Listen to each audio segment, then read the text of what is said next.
ओम शांति। 18-3-22 की वाणी है।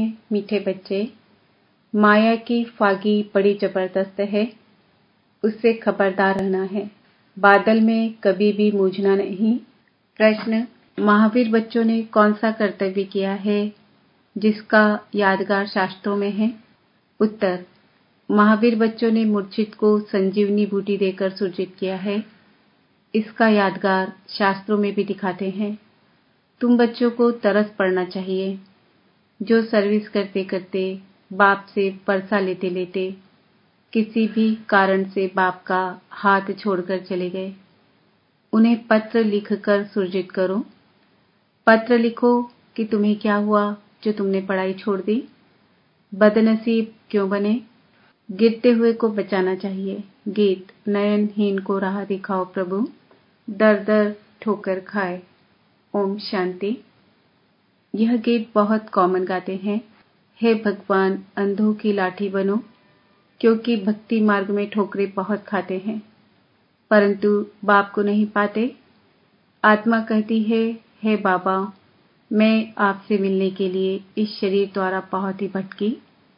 आपका रास्ता बहुत ही कठिन है।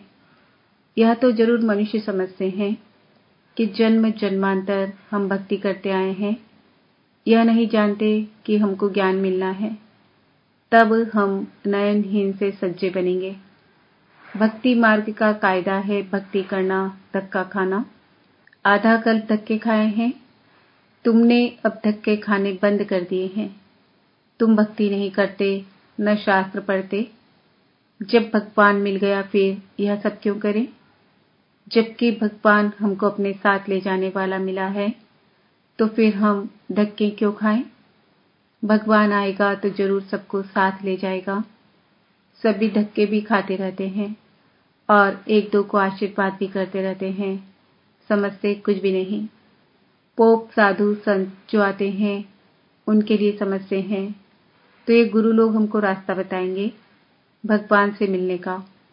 परंतु वो गुरु लोग खुद भी रास्ता नहीं जानते, तो फिर दिखाएंगे कैसे?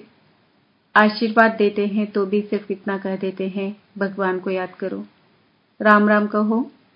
जैसे रास्ते में कोई से पूछो फलाना स्थान कहाँ है, तो कहेंगे इस रास्ते से चले जाओ तो पहुंच जाएंगे। ऐसे नहीं कहेंगे साथ ले चलते हैं, तुमको रास्ता चाहिए वह बता देते हैं। परंतु साथ में कोई गाइड तो चाहिए ना। बिगर गाइड तो मूंझ पड़ेंगे। जैसे तुम भी एक दिन फागी के कारण जंगल में मूंझ पड़े थे। यह माया की फागी बड़ी जबरदस्त है।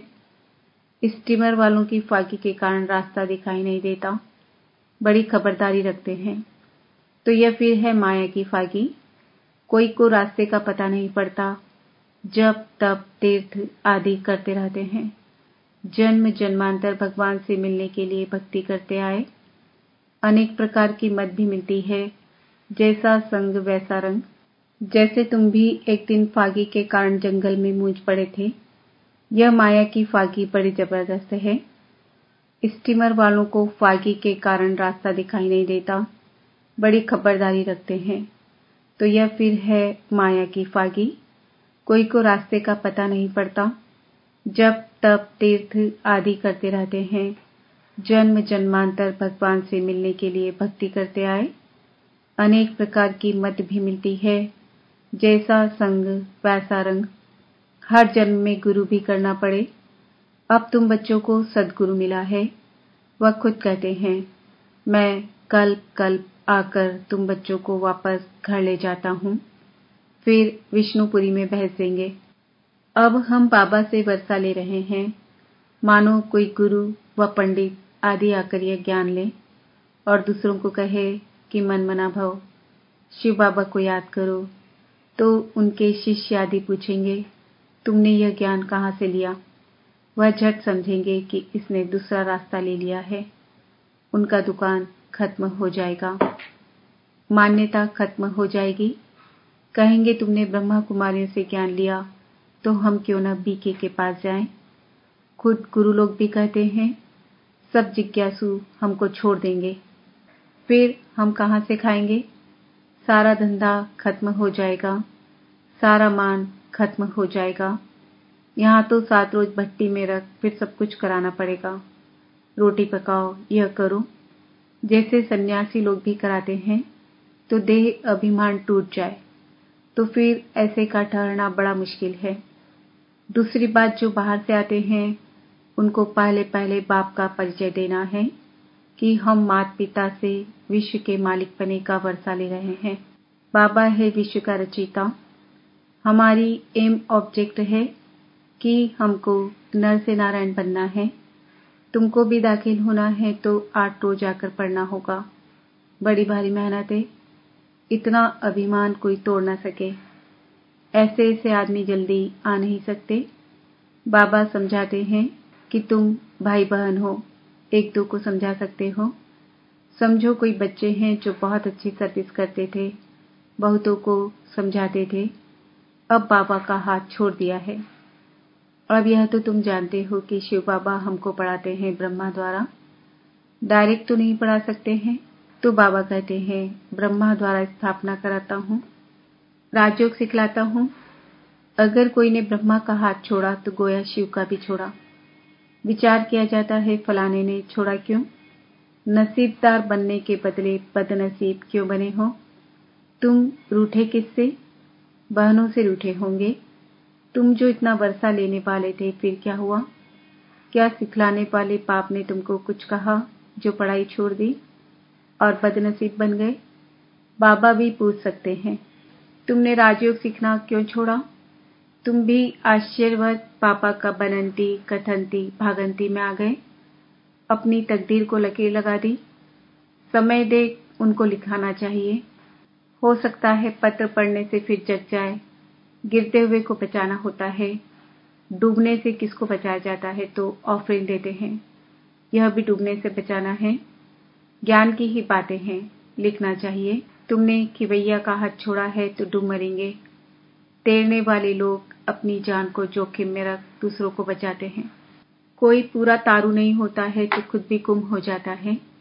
तुम भी कोई को डूबता हुआ देखते हो तो 10-20 चिट्ठियां लिखो। यह कोई इंसल्ट नहीं है। तुमने इतना समय हाथ पकड़ा, औरों को भी समझाया, फिर तुम कैसे डूबते हो?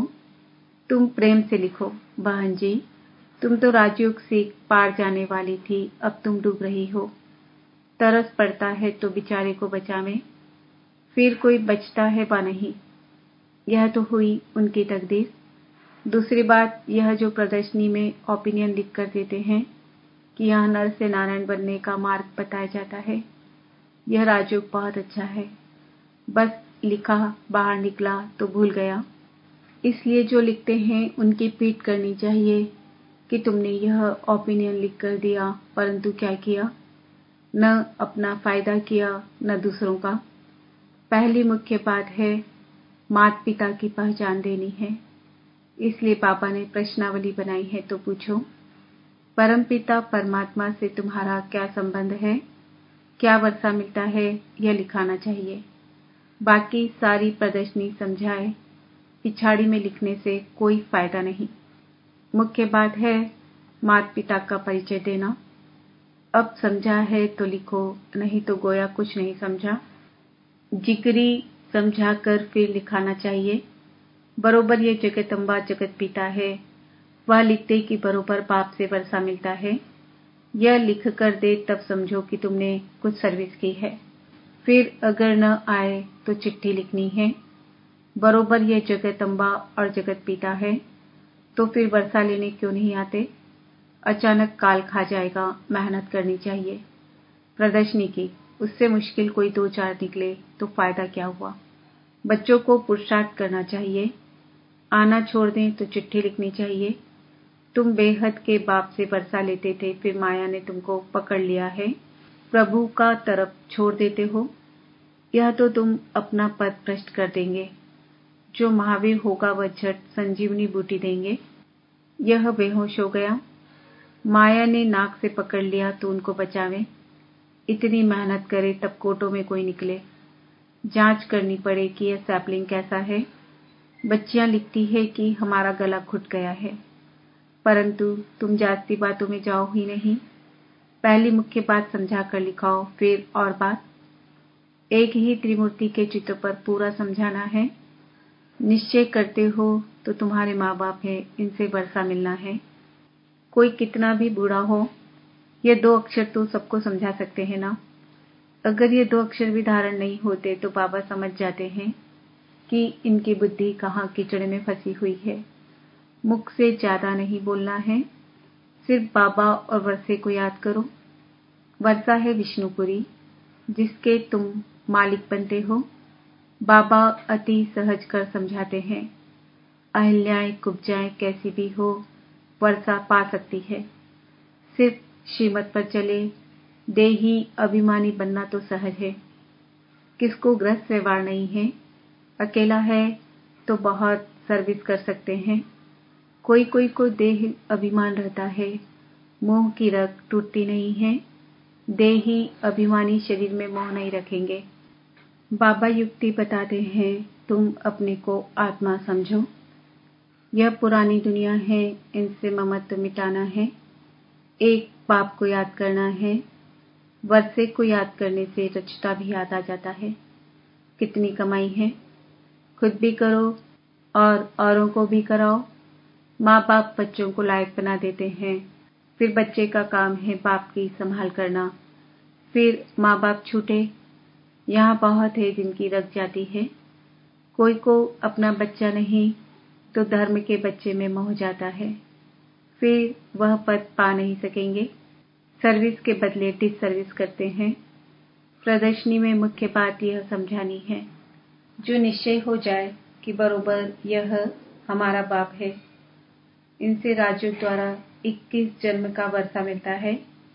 नई दुनिया की रचना कैसे होती है, कैसे हम मालिक बनते हैं, यह है एम ऑब्जेक्ट। परंतु बच्चे पूरा समझाते नहीं हैं। तुम बच्चों को रात दिन खुशी रहनी चाहिए कि हम ईश्वरी संतान हैं। वहाँ विष्णु की दैवी संतान को इतनी खुशी नहीं होगी जितनी अब तुम ईश्वरी संतान को है। अभी तुम ईश्वरी संतान बने हो, फिर तुम ही विष्णु की संतान बनेंगे, परंतु खुशी अभी है। देवताओं को ईश्वरी संतान से ऊंचा नहीं कहेंगे, तो ईश्वरी संतान को कितनी खुशी होनी चाहिए। परंतु यहाँ से बाहर निकलते ही माया बिल्कुल ही भुला देती है, तो समझो तकदीर में राजा ही नहीं है। बहुत मेहनत करनी चाहिए। माया ऐसी है जो वहाँ का वहाँ ही थप्पड़ लगाकर भुला देती है। अच्छा, मीठे मीठे सिक्किल दे बच्चों प्रति माता पिता बाप दादा का याद प्यार और गुड मॉर्निंग। रूहानी बाप की रूहानी बच्चों को नमस्ते। हम रूहानी बच्चों की रूहानी बाप दादा को याद प्यार गुड मॉर्निंग नमस्ते ओम शांति। धारणा के लिए मुख्य सार, मोह की सब रगें तोड़, इस पुरानी देह और दुनिया से ममत्व निकाल, सर्विस में लग जाना है। बाप और वर्षे को याद कर कमाई जमा करनी है। अच्छा तैरने वाला बन, सबको पार लगाने की सेवा करनी है। श्रीमत पर चलना है, बुद्धि कीचड़े में नहीं लगानी है। वरदान, सर्व शक्तियों को अपने अधिकार में रख सहज सफलता प्राप्त करने वाले मास्टर सर्वशक्तिमान भव। जितना जितना मास्टर सर्वशक्तिमान की सीट पर सेट होंगे, उतना ये सर्वशक्तियां ऑर्डर में रहेंगी। जैसे स्थूल कर्मेंद्रियां जिस समय जैसा ऑर्डर करते हो वैसे ऑर्डर से चलती है, ऐसे सूक्ष्म शक्तियां भी ऑर्डर पर चलने वाली हों। जब यह सर्व शक्तियां अभी से ऑर्डर पर होंगी, तब अंत में सफलता प्राप्त कर सकेंगे, क्योंकि जहां सर्व शक्तियां हैं वहां सफलता जन्म सिद्ध अधिकार है। स्लोगन, आकारी और निराकारी स्थिति में सहज स्थित होना है तो निरअहंकारी बनो।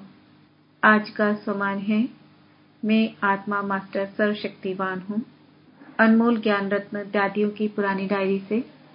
वास्तव में याद का रूप क्या है? पिता सम दिव्य कर्तव्य में तत्पर रहना। परमात्मा की याद में रहते हैं, वह किस द्वारा दिखाई पड़ेगा? जैसे देखो, बच्चा है, वह जब अपने पिता का फुल स्टेप ले खुद भी कार्य करने में तत्पर रहता है, वही पिता की याद का रूप है। क्योंकि पिता अपने बच्चों को फरमान बरदार देख बहुत हर्षित होता है कि यह मेरा बच्चा बिल्कुल सुपात्र है, जो मेरे सिवाय मेरे घर की परवरिश करता है। वैसे भी जो दैवी बस अपने देवी माता पिता समदिव्य कर्तव्य करने में तत्पर हैं, वही याद का ओरिजिनल रूप है। जिस स्वस्वरूप में माता पिता स्थित रहते हैं, उस ही स्वस्वरूप में बालक भी स्थित रहने से दोनों की तार आकर कनेक्ट होती है और पिता पास शीघ्र ही जाए पहुंचते हैं। पिता भी कहता है कि ऐसे बस मेरे से मिलने ही पड़े हैं, अर्थात वह साक्षात मेरा ही स्वरूप है। इस रीति अंतर्मुक्ता में रह साइलेंस से परमात्मा को भी समीप खींच लेते हैं। अच्छा, ओम शांति।